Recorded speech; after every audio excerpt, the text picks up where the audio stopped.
Gold, trusted gold buyers. మీరు తాకట్టు పెట్టిన బంగారాన్ని విడిపించి ఈ రోజు ఉన్న మార్కెట్ ధరకు కొనబడను.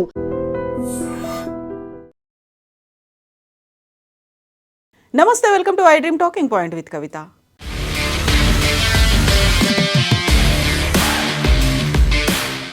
ఇజ్రాయెల్ ప్రధాని బెంజమిన్ నెతన్యాహు ఆరోగ్య పరిస్థితి ఎలా ఉంది? ఆయన ఉన్నారా, మరణించారా? ఈ మధ్య ఏఐ వీడియోలు కూడా రిలీజ్ అయ్యాయి. దీంతో పాటుగా ఇరాన్ సరికొత్త సుప్రీం లీడర్ మొస్తఫా ఖమేనీ గాయపడ్డారా, బతికున్నారా, ఎలా ఉన్నారు? ఈ రెండు వార్తలు యుద్ధం స్టార్ట్ అయిన దగ్గర నుంచి విపరీతంగా సోషల్ మీడియాలో వైరల్ అవుతున్నాయి. వీటికి సంబంధించి ఒక కన్ఫర్మ్డ్ క్లారిటీ అధికారికంగా వచ్చింది.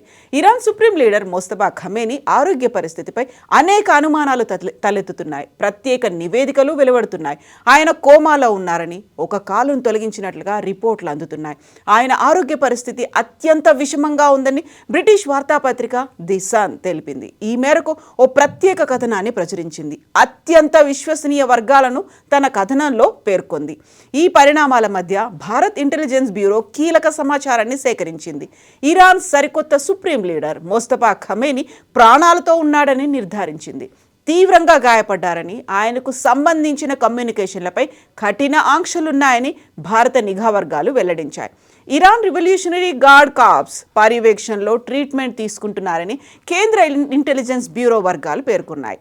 ప్రాణాలతో బయటపడినప్పటికీ మొస్తఫా ఖమేనీ శారీరక పరిస్థితి విషమంగా ఉందని నివేదికలు చెబుతున్నాయి. దీంతో సుప్రీం లీడర్గా ఆయన ఆరోగ్య స్థితికి సంబంధించి సమాచారాన్ని అత్యంత గోప్యంగా ఉంచుతోంది ఐఆర్జీసీ. దీనికి సంబంధించిన అన్ని విషయాలు కూడా దీని నియంత్రణలోనే ఉన్నాయి.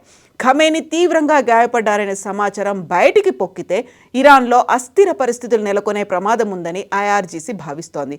అందుకే అతి జాగ్రత్తగా, పరిమితంగా మాత్రమే సమాచారాన్ని విడుదల చేస్తోంది. ఖమేనీ గాయపడిన తర్వాత రివల్యూషనరీ గార్డ్స్ సీనియర్ సభ్యులే ఆయనను మొదట సంప్రదించారని CNN ఒక కథనంలో తెలిపింది. సుప్రీం లీడర్గా మొస్తఫా ప్రమాణ స్వీకార కార్యక్రమంలో అధికారికంగా పాల్గొనకపోవడంతో ఆయన ఆరోగ్యంపై నెలకొన్న ఊహాగానాలు మరింత బలపడ్డాయి. ఆయన ఆరోగ్యం గురించి ఎలాంటి సమాచారం లీక్ అవ్వకుండా దేశీయ, అంతర్జాతీయ పరిశీలకుల నుంచి గోప్యంగా సమాచారాన్ని ఉంచుతున్నారు.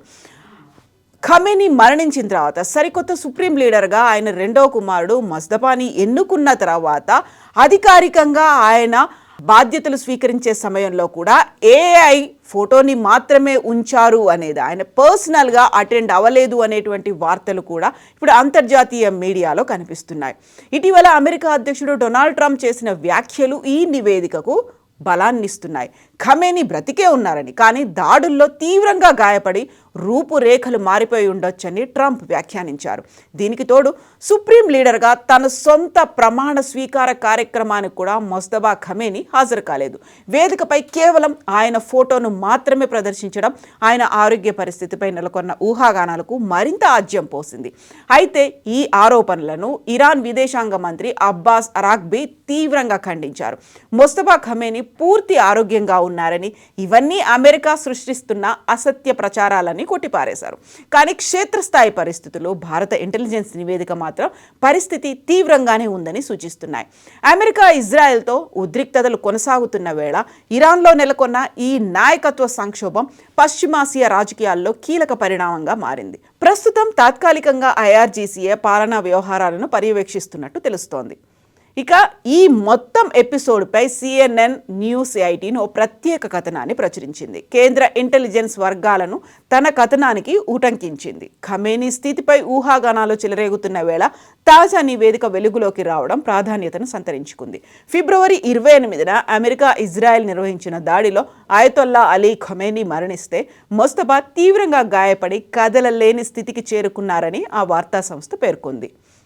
ఇక దీంతో పాటుగా ఇజ్రాయెల్ ప్రధాని బెంజమిన్ నెతన్యాహుకి సంబంధించి కూడా వార్తలు విపరీతంగా వైరల్గా అయ్యాయి. దాంతో పాటుగా ఆయన యుద్ధం ప్రారంభమైన కొద్దిసేపటికే ఖమేనీ చనిపోతే ఆ తర్వాత ఇరాన్ చేసిన దాడుల్లో నెతన్యాహు కూడా మరణించారు అనేటువంటి వార్తలు. దీంతో పాటుగా ఇటీవలే ఏఐ వీడియో కూడా రిలీజ్ చేశారు. అందులో బెంజమిన్ నెతన్యాహు కనిపించినప్పటికీ ఆయన బాడీ లాంగ్వేజ్ చూసిన తర్వాత, ఆయన అవయవాలు చూసిన తర్వాత అది ఏఐగా డౌట్ వచ్చింది. నెతన్యాహు మరణించాడేమో అనేటువంటి అనుమానాలు కూడా వచ్చాయి. బట్ ఇప్పుడు జెరూసలం శివార్లలోని ఓ కేఫ్లో కాఫీ తాగుతూ బెంజమిన్ నెతన్యాహు కనిపించాడు. తన మరణ వార్తలపై స్పందించాడు. హీబ్రూ స్లాంగ్ను ఉపయోగించి, నేను చనిపోలేదు, కానీ కాఫీ అంటే నాకు ప్రాణం, కాఫీ కోసం చనిపోతా అంటూ ఆయన చమత్కరించారు. తనపై జరుగుతున్న విష ప్రచారాన్ని తిప్పికొట్టడమే కాకుండా తాను ఆరోగ్యంగా ఉల్లాసంగా ఉన్నానని ఈ వీడియో ద్వారా ప్రపంచానికి నెతన్యాహు చాటి చెప్పారు. ప్రజలకు నెతన్యాహు సందేశం కేవలం తన ఆరోగ్యంపైనే కాకుండా యుద్ధంపై కూడా కీలక వ్యాఖ్యలు చేశారు. బయటకు వెళ్ళి స్వచ్ఛమైన గాలిని పీల్చుకోండి, కానీ సురక్షితంగా ఉండండి. మీ మద్దతు నాకు, సైన్యానికి, మొసాద్కు కొండంత బలాన్ని ఇస్తుంది. మేము ఇరాన్ను కోలుకోలేని విధంగా దెబ్బతీస్తున్నామని ఆయన ధీమా వ్యక్తం చేశారు. గత నెలలో Iran supreme leader Ali Khamenei మరణించిన తర్వాత ఇరాన్ ప్రతీకార దాడులకు దిగుతున్న నేపథ్యంలో నెతన్యాహు తాజా వీడియో ఇజ్రాయెల్ పౌరుల ధైర్యాన్ని నింపింది. ఈ వీడియోతో బెంజమిన్ నెతన్యాహు మరణంపై వస్తున్న పుకార్లకు తెరపడినట్లయింది. అయితే ఇరాన్ మాత్రం పంతం వీడకుండా అమెరికా, ఇజ్రాయెల్ స్థావరాలను లక్ష్యంగా చేసుకుని దాడులు కొనసాగిస్తోంది. మధ్య ప్రాచ్యంలో నెలకొన్న ఈ ఉద్రిక్తతలు ఎటు దారితీస్తాయో అన్న ఆందోళన ప్రపంచ దేశాల్లో వ్యక్తమవుతోంది. ఒకవైపు ఏఐ పుకార్లు, మరోవైపు క్షిపణి దాడుల మధ్య ఇజ్రాయెల్ ప్రధాని నెతన్యాహు తనదైన శైలిలో ప్రజాక్షేత్రంలోకి రావడం విశేషం. ఇక కాఫీ కప్ పట్టుకున్న తర్వాత ఆయన తన 5 వేళ్లను కూడా చూపించి కౌంట్ చేసి చెప్పారు 1 2 3 4 5 అనేది.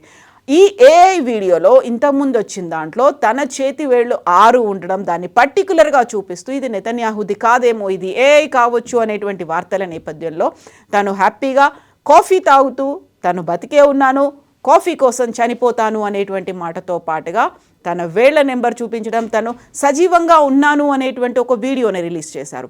అటు ఖమేనీ వార్తలతో పాటుగా ఆయన ఆరోగ్యానికి సంబంధించి, ఇక నెతన్యాహుకు సంబంధించి ఒక లైవ్ వీడియో వచ్చిన తర్వాత వారిద్దరూ బతికే ఉన్నారు అనుకున్నప్పటికీ ఈ యుద్ధం ఎంతకాలం కొనసాగుతోంది అనేదే $1 మిలియన్ క్వశ్చన్గా మారింది. ఆల్రెడీ 3rd వీక్లోకి ఎంటర్ అయింది. ఈరోజు 16వ రోజు కూడా దాడులు అనేవి కొనసాగుతూనే ఉన్నాయి. కాబట్టి తీవ్ర స్థాయిలో నష్టం కూడా జరుగుతోంది. బట్ ఎప్పుడు ఎండ్ అవబోతోంది, అదే ఇప్పుడు ప్రపంచమంతా చర్చించుకుంటున్నటువంటి క్వశ్చన్.